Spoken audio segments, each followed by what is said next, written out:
statement saying that they were against hijacking planes and against endangering the lives of civilians who were not connected to the struggle here in this region. We have been receiving reports in the last 10 minutes or so of celebrations taking place in Palestinian refugee camps in Lebanon, and also of impromptu celebrations taking place on the West Bank.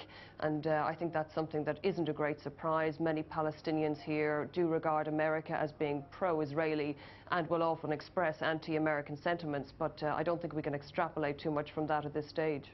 Now, all stand by, because I've got more disturbing news that, according to reports reaching us from Pittsburgh in Pennsylvania, another large plane has crashed in western Pennsylvania.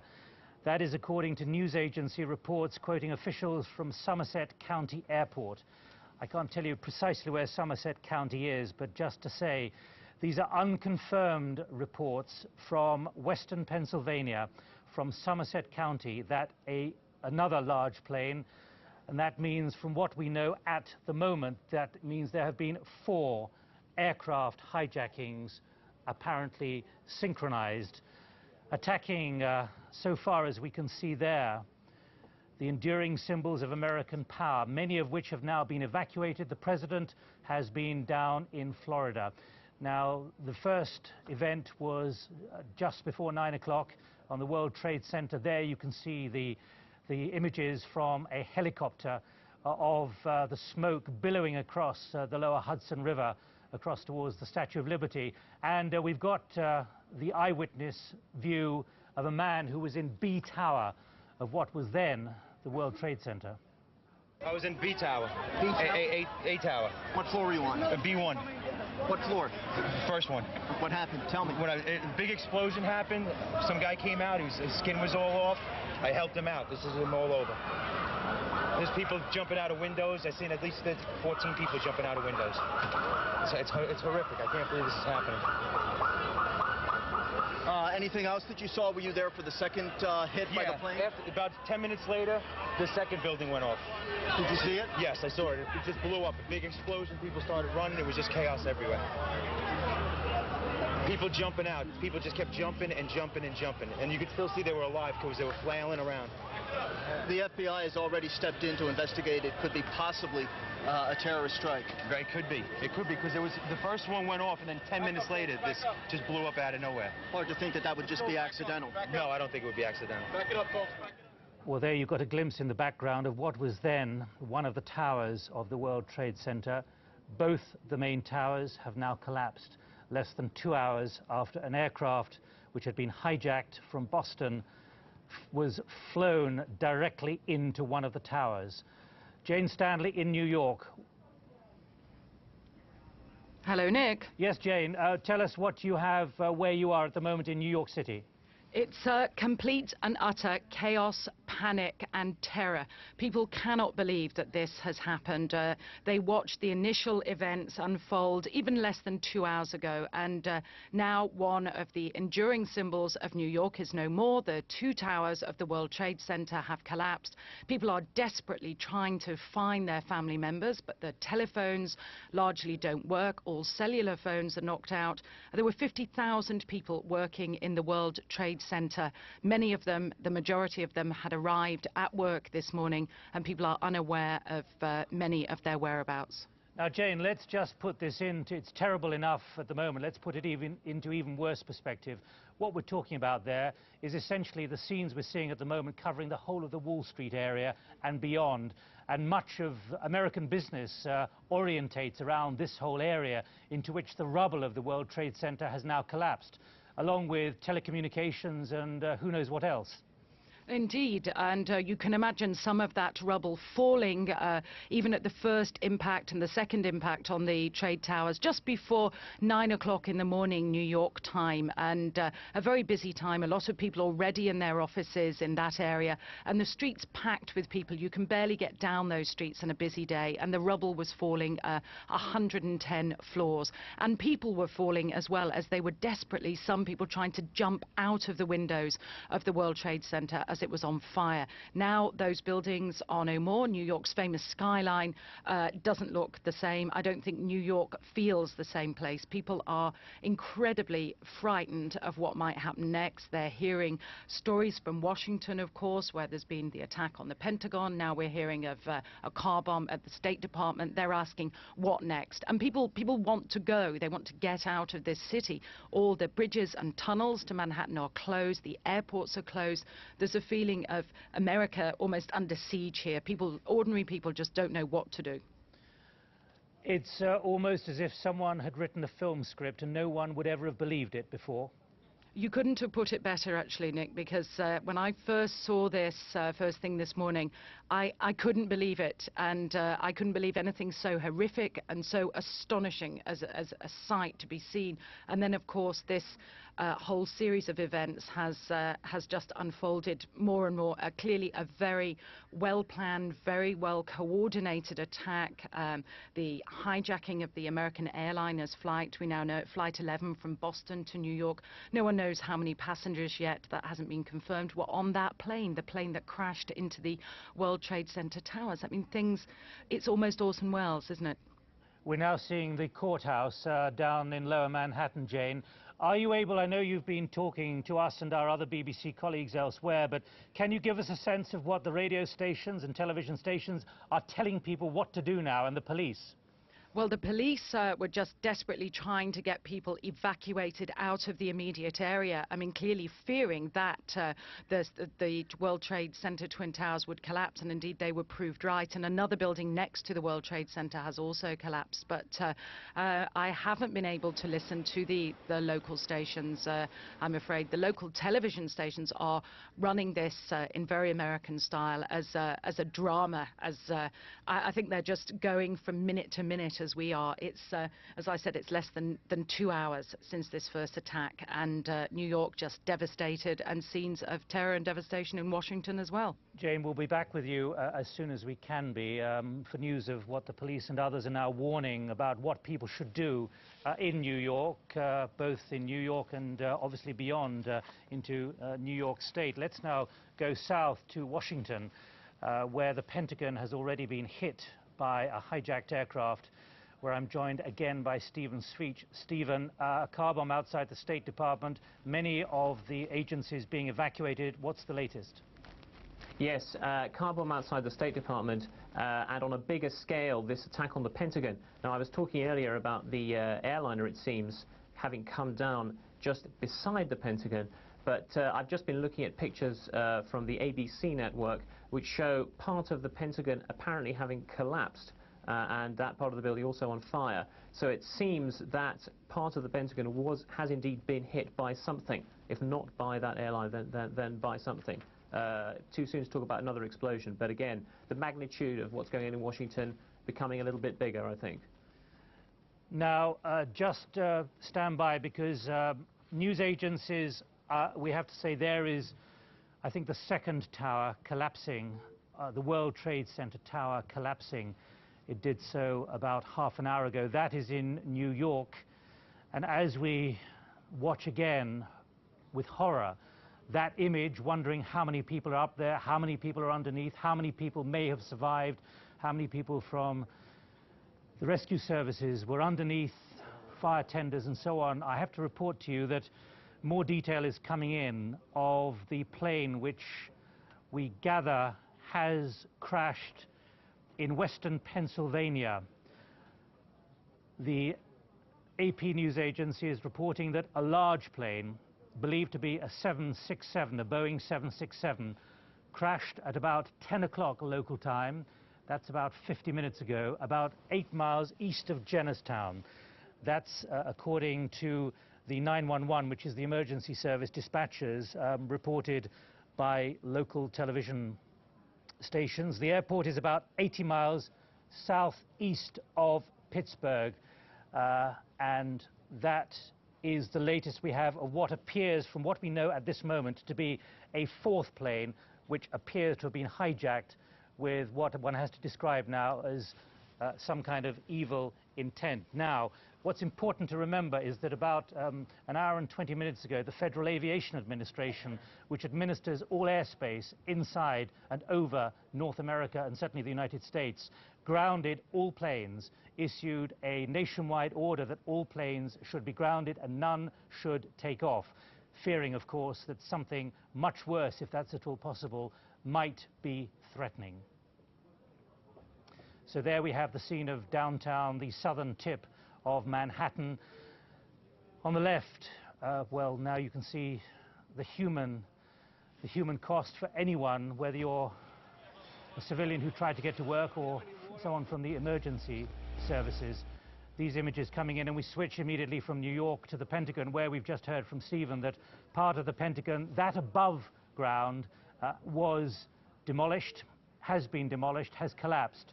Just for those of you joining us, wondering if you're watching an unreal scene or a film, this is actually reality in Washington. There, the image of the Pentagon, the Defense Department, across the river from the White House. That's the image on the left. And on the right, although we're jumping around, just let me finish what was happening in the Pentagon.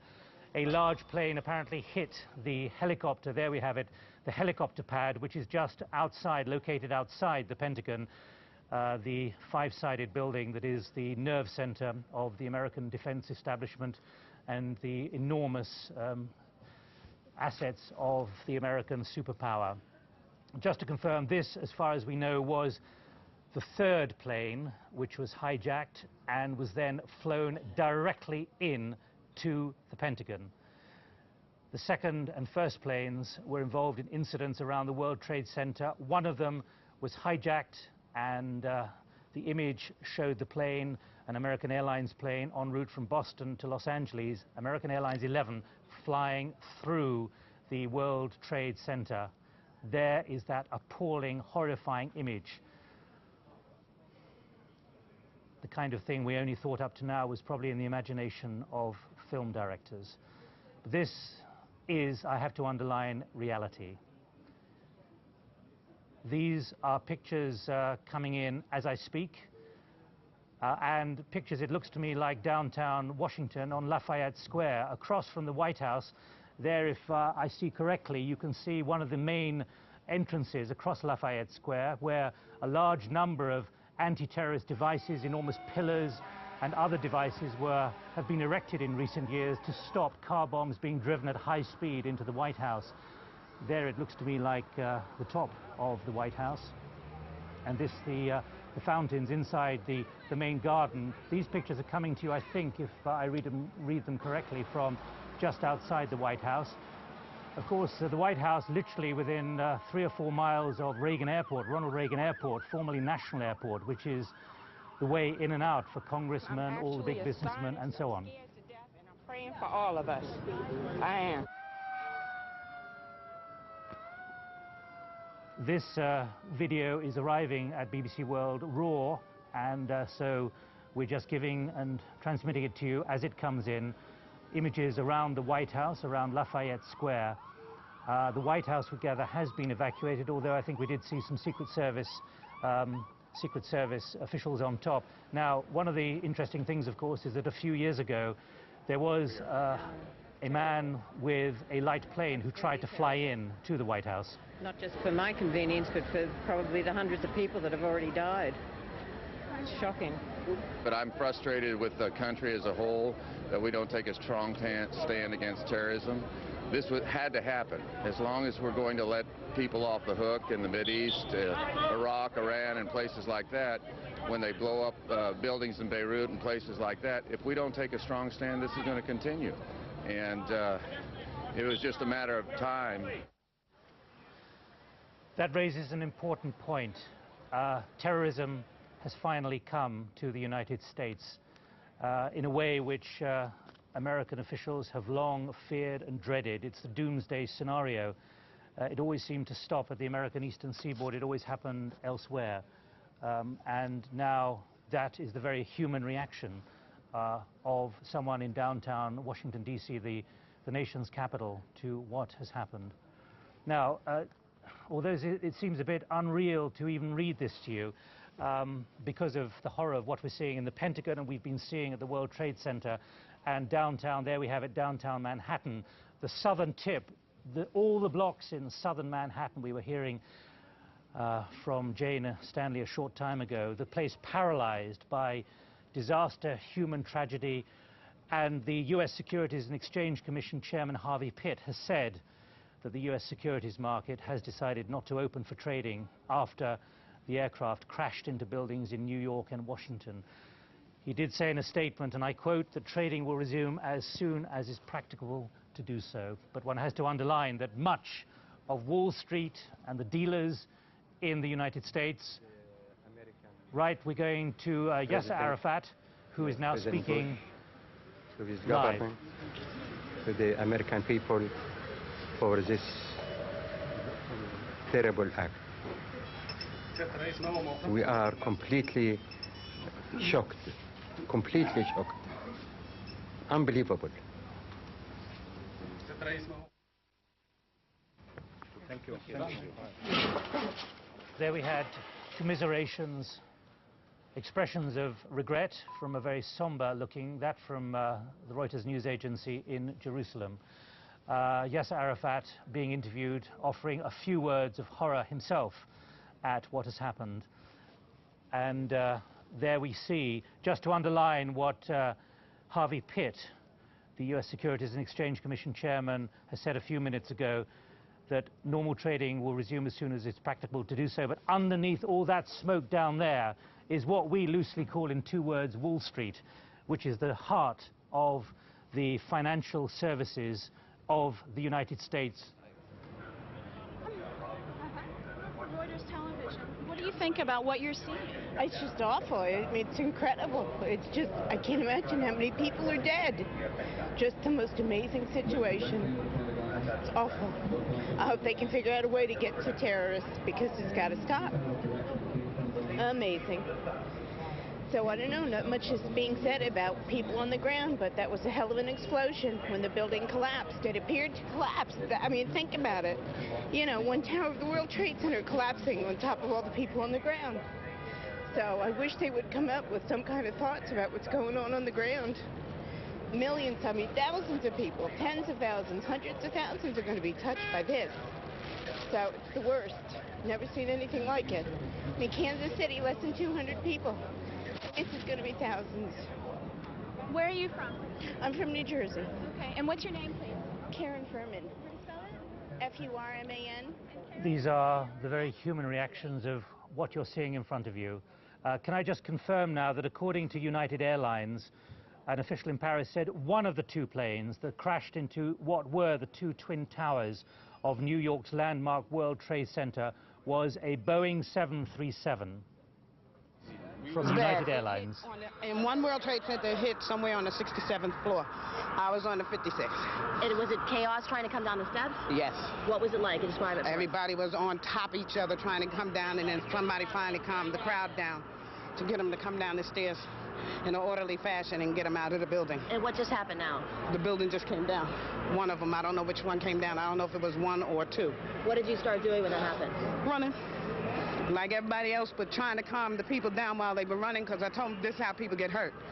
Is that when they start trying to, you know, get out of the way, and it's just crazy. I just thank God I made it down from 56. What's your name? My name is Debbie. Debbie, your last name? Troy. Troy, and where do you work? I work at... Now, just to confirm, let's clarify where we've got to. We were heard that two United Airlines planes, had been hijacked and hit the tower. We now know that one of them was American Airlines Flight 11 from Boston to Los Angeles. The second was United Airlines Boeing 737. Now, joining me here in the studio is Stephen Simon, who was a counterterrorism expert. You still are, Stephen Simon, and you were in President Clinton's National Security Council until 1999. You were planning, you were assessing intelligence, fearing something one day like this might happen in your National Security Council. Is this the doomsday scenario? Nick, this is about as close to the doomsday scenario as could be contemplated. I'm a bit shook up at the moment. This is a devastating thing. But yes, attack by air was contemplated, It's obviously an extremely difficult thing, if not an impossible thing, to counter. Okay. Now, were you expecting that one day something like this would happen? Did you have the systems in place to ever stop this? Were they planned for? The question really, Nick, is how one stops it. It is actually, and under these circumstances, perversely true that it is illegal to destroy a civilian aircraft in flight. It simply cannot be done. So even if it were known that these planes were on a trajectory headed into these buildings, it would have been a problematic scenario. Right. Stephen, wait one moment, because we can go live to Washington,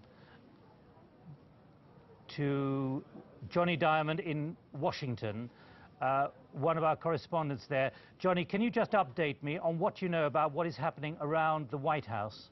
Well, what we understand now is that much of official Washington has been evacuated. This is because of what have been reports of 3 explosions in the US Capitol. One, which we have obviously confirmed, you've almost certainly seen pictures of. The Pentagon has been attacked. A plane has gone into one side of it. Part of the building has collapsed. There are flames visible in the rest of the building. There are unconfirmed reports of a car bomb outside the State Department, which obviously houses the US Foreign Affairs Department, and also reports of an explosion on the US Capitol, which houses the US Congress. Much of official Washington is now abandoned, evacuated, effectively paralyzed. Staff have been sent home, and security measures are being put in across the US Capitol now. President Bush was supposed to be going back to the White House, journeying back from Florida when he heard about the World Trade Center. That won't be happening anymore. The White House has been evacuated. The security service is patrolling the grounds. We also hear, as you've probably heard, that all flights have been grounded within the United States. Having said that, there are reports, and I can stress there are all kinds of reports now going around, that a second plane is apparently heading for Washington. Completely unconfirmed report, but one which, as you can imagine, is most unhappy news for the authorities struggling to control the situation here in the nation's capital. Right. Thank you very much, Johnny. And just to underline, Stephen Simon, who worked in the National Security Council on this very issue, said there is no ability to actually shoot down a civilian aircraft. This is what he just told me a moment ago. He's sitting in the studio with me. Let's now go to Rob Watson, who's up Pennsylvania Avenue from the White House in Congress. Rob, go ahead. What's the scene there? Well, scenes of complete chaos, really, and total gridlock, because, as Johnny Diamond was saying, all the federal buildings have been evacuated. That includes Capitol Hill, it includes all the government buildings, and of course people have just been turfed out onto the streets. Add to that, of course, all the emergency vehicles headed in all directions here in Washington, some to the Pentagon, some here to where I am, just near Capitol Hill, and I think you get some sense of the scene. I think also the streets are packed with people, everybody, of course, talking about what has happened. They seem stunned by this attack on America's capital and the attack just up the road in New York City. People just not knowing what to make of it. Is there provision in Congress for this kind of evacuation at high speed, for something like this? Well, it seemed to work pretty effectively, because I was standing just outside Congress when I heard a very loud explosion. Within minutes, the Capitol seemed to be completely evacuated. I spoke to a number of people who worked for Congress. They were streaming out in quite an orderly way, although, of course, looking rather shocked at what they'd seen and at what they'd heard. But I think the evacuation was pretty efficient. Right, Rob Watson, thanks for joining us from Congress. Now, Stephen Simon is still with me, formerly in the National Security Council until 1999, dealing with this single issue of counterterrorism for President Clinton. What kind of provisions are in place in central Washington for this kind of event, Stephen Simon? There are extensive provisions for evacuating official Washington. The targets, the chief targets, which are among those that have been attacked in this assault, are fairly hard targets. There is essentially no way to... You mean physically hard targets? Physically hard targets, yes. Reinforced, which is to say they're difficult to attack. The White House is within an 18-acre compound. But here we're seeing the Pentagon there, smoke rising, part of the building's destroyed. How much of the Pentagon is being destroyed here? How much is below ground? Well, it seems to me it would be quite difficult to get very close to the Pentagon with a vehicle. It must have been an airplane. This was a plane. This was a plane which flew into the helicopter pad. Probably a jumbo, we're told, or a large aircraft. Well, it would have caused significant damage, but bear in mind that the Pentagon is made out of cast concrete, which would be fairly resistant to an explosion, but there is a lot of glass. And how much deeper does that go, the Pentagon? I mean, there's, what, 6 or 7 floors, aren't there, below ground? No, the Pentagon has a couple of basement floors. It doesn't go terribly deep underground. The sensitive facilities are all underground, of course, and I would think would be resistant to attack. But tell me about the White House, the executive buildings around it, Lafayette Square, the Treasury Building, Congress. Well, these are buildings that are fairly close together. They're large buildings. The White House itself, as I was saying, is in an 18-acre compound. It's in the center of it. Senior officials who were there, including the vice president, who I understand were there, would have been evacuated immediately into an underground vault, which is completely self-sustaining for a long period of time, and it's quite secure. The facility would have been locked down. The Secret Service counter-assault teams would have been activated. It would have been very, very difficult for anybody to follow up an attack by airplane with some kind of ground assault. But an attack by airplane is definitely possible, and there was one, if you recall. I do indeed. It must have been 6 years ago or thereabouts, a small private plane. And the air defenses and the radar were found to be wanting, and people on duty were not as vigilant as they should have been. Well, actually, in all honesty, I don't recall who was at fault. I do know that it's very difficult to do something about an airplane once it gets close. Again, an airplane can't really be shot down. Just can't do it. Are you saying there are legal instruments in the United States which forbid any commercial civilian aircraft to be shot down? Yes. And, despite all the films which suggest it could happen. Yes. Well, yeah, official Washington pays close attention to those films. They're quite dramatic. Back in '96 in the Olympics, there was a good deal of concern that the Olympic area would have been the subject of an airplane attack. And at that time, security officials reviewed all the regulations and laws quite carefully, and were dissuaded at the end of the day from any idea that it would be possible actually to shoot down an aircraft that, for example, was en route to an Olympic facility with the purpose of bombing it or crashing into it. Right. Stand by, Stephen, for one moment. There have been a series of attacks on the nerve centers of the U.S. administration. 2 planes, civilian aircraft, passenger aircraft, have crashed into the Twin Towers of the World Trade Center in New York. And then a short while later, another aircraft appears to have crashed near the Pentagon in Washington. Both of the 110-story World Trade Center towers have collapsed. Tens of thousands of people work in those buildings. It was the rush hour in the morning. There was also a plane crash of what is believed to be a Boeing 767 near a town about 80 kilometers southeast of Pittsburgh. Well, in many government buildings across the United States, including the White House and Capitol, all staff have now been evacuated. The Federal Aviation Authority has grounded all planes for and closed all airports. There's no word yet on the extent of injuries and deaths in these attacks. Here's an update from Mike Woolridge. This was the second of the explosions. A plane comes in from the right of the picture and appears to be about to pass behind the South Tower. Next comes a huge explosion with debris showering out from the tower and down towards the streets below as the upper floors are immediately obscured by the billowing smoke. By now, the other tower, the North Tower, was already ablaze at the top as well, after being struck by another plane. Eyewitnesses said the planes made no attempt to swerve as they flew towards the buildings. New Yorkers assumed they were reliving the 1993 attack on this, one of the most famous landmarks of the capitalist world. But this was to be infinitely more audacious. There was pandemonium and panic in the streets around the Trade Center. With good reason, as it turned out, for within the hour, one of the huge 110-story towers collapsed, and the surrounding area resembled a war zone. The first one we didn't see, but my coworker saw the plane hit number 2 World Trade, and we just saw people just falling, jumping out the window. So that's about it. We were looking at the fire from a distance, and then we saw a few bodies, people just flying out the window.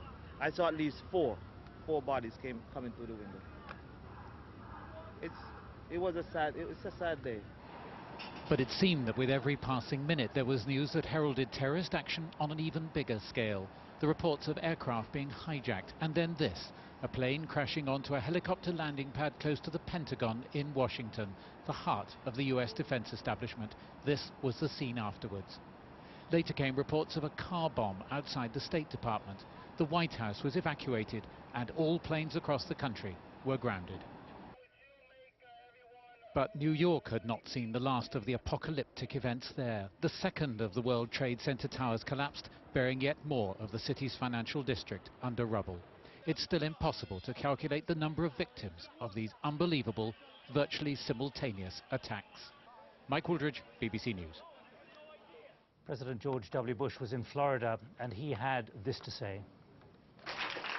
Ladies and gentlemen, this is a difficult moment for America. I, unfortunately, will be going back to Washington after my remarks. Secretary Rod Pace and Lieutenant Governor will take the podium and discuss education. I do want to thank the folks here at Booker Elementary School for their hospitality. Today, we've had a national tragedy. 2 airplanes have crashed into the World Trade Center in an apparent terrorist attack on our country. I have spoken to the Vice President, to the Governor of New York, to the Director of the FBI, and have ordered that the full resources of the federal government go to help the victims and their families, and to conduct a full-scale investigation to hunt down and to find those folks who committed this act.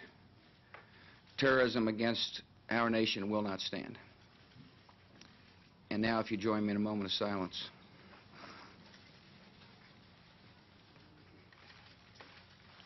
May God bless the victims, their families, and America. Thank you very much.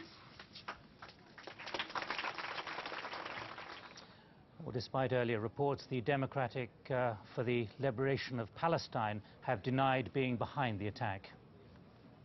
The DFLP has no relation to this accident or this incident. We have always been against terroristic actions, against civilian targets, and especially outside the occupied territories. But in spite of that, we deny our responsibility, but we call upon the American administration to review their attitude and their policy towards the Palestinian question, because this policy arouses the anger and the hatred of our people and of all Arab and Islamic peoples, and it's liable actually to harm the interests of the United States in our region, and therefore it has to be reviewed. Let's now go to Washington for the latest there to Stephen's speech. Stephen. Well, the latest here in Washington is that a plane has crashed into the Pentagon, or at least into part of the Pentagon. Part of the building has collapsed and is on fire. We also know there's been a bomb explosion outside the State Department, a car bomb. Government buildings have been evacuated. Federal employees have flooded out into the streets. The U.S. Capitol, the Congress building, also evacuated. And meanwhile, of course, in New York, a tragedy on what seems to be a terrible scale. 2 planes have crashed into both the towers of the World Trade Center, and those 2 towers have collapsed, and it's feared with heavy loss of life. And the scene across the nation, what's the atmosphere? I think an atmosphere of great shock.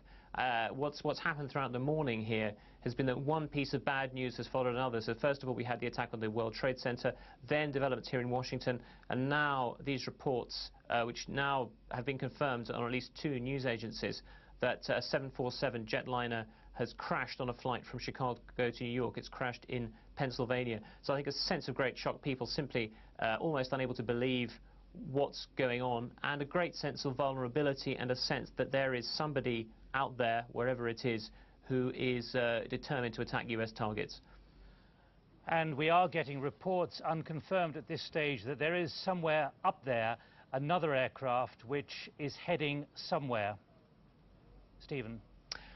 I can't confirm that. What I can tell you is that all transatlantic flights have been diverted to Canada, so no flights from across the Atlantic or from coming in to the United States at the moment. All US commercial flights have been grounded, and therefore if there is a plane out there, it will stick out like a sore thumb, and I think the authorities will be pretty worried.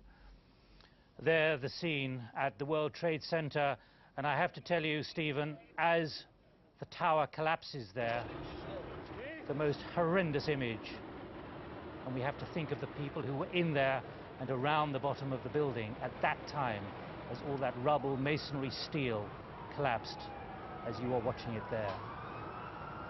Yes, I think perhaps the one element of hope, I was listening earlier to the people who had been inside the building. It seems that at least a lot of the people who were inside the building on the lower floors were able to make their escape after the plane attack and before the buildings collapsed. But of course there would have been people perhaps still trapped in there, and people on the ground who may have been hit, and of course it's quite possible, according to at least one TV network here, many people on board those 2 planes as well. Stephen Sveach in Washington, thank you. You can see behind this eyewitness the towers still standing. One of the towers, those towers are no more after the impact of the 2 hijacked aircraft, both within about an hour and a half, collapsed to the ground in South Manhattan. People jumping out. People just kept jumping and jumping and jumping, and you could still see they were alive because they were flailing around. Now, just let me clarify something that Stephen said about transatlantic flights being diverted to Canada. It has just been reported by the Reuters news agency that Canada has now shut all airports. That's according to the Transport Ministry in Ottawa. Now, Stephen Simon, you were in the White House for 6 years. Your job was counterterrorism for President Clinton until 1999. Here you are sitting horrified watching all this. I have to ask you, was any of this preventable? Or, after all, think back to Oklahoma City. The initial assumption was this was terrorism with a Middle East connection. It was found to be Stephen McVeigh. Should we assume this is Middle East terrorism? There are a number of possible candidates, Nick.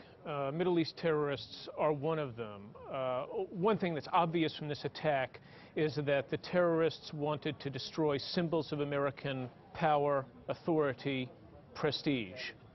Leadership targets, as well as buildings that signified the financial might of the United States. I'm talking about the coordination here, Stephen. I just need to complete this point, which is that Timothy McVeigh represented exactly this motivation. Now, having said that, so does Osama bin Laden. And what's striking about this attack is that it was against several targets and it was coordinated in a simultaneous fashion. This is right out of bin Laden's playbook. And it's also very consistent with bin Laden's rhetoric. But let me just press you on this, Stephen, because in the end we are talking about 4 planes apparently hijacked in a coordinated way. That's more than Timothy McVeigh, isn't it? It is more than Timothy McVeigh. All I'm saying is that jumping to the conclusion that this is Islamic terrorism is unwarranted at this point, as tempting as it is. And I can give you reasons why it's tempting. Please do. I was talking about bin Laden's rhetoric. It is extremely forceful and uncompromising. A videotape was recently released. It was a hodgepodge of videotapes previously made of bin Laden. But it was assembled and distributed not long ago, and in it, bin Laden reiterated his call for jihad against the United States and reiterated his determination to strike out against American power and arrogance as he perceives these things. Secondly, there is a determination here to cause large casualties. Now, this was clearly a concern of Timothy McVeigh's, but it's also a chief concern of the groups that have gathered themselves around bin Laden to target the United States. These groups are looking to cause huge numbers of casualties, and they've tried it on a number of occasions. They've tried it against the World Trade Center, in fact. So there's another reason why one might think, well, this is in bin Laden's playbook. And then there's the coordination that we discussed a minute ago. When he attacked the embassies in East Africa, it was done in a coordinated way, and it was actually very impressive to counterterrorism officials. And of course, some of those who were charged with the incident in Nairobi were arraigned in a court in Manhattan. They were arraigned in a court in Manhattan. Well, it's interesting, actually, that you mentioned that court in Manhattan, because the transcripts of the East Africa bombing trial reveal connections between Ramzi Youssef, the conspirator who attempted to destroy the towers a number of years ago, with Osama bin Laden. Apparently, there was a connection there. When you were sitting in the National Security Council, and you've said half an hour ago when you first joined us that this really is the scenario from hell, the doomsday scenario that none of you ever wanted to even contemplate, even watching it in a movie. Did you ever, before you left in 1999, see similar intent where you were able to steer the terrorists away, stop terrorism before it happened? In other words, you got wind of it. Yeah, there was one case in particular which was extremely frightening and thwarted only at the last minute, and that was an attempt to destroy as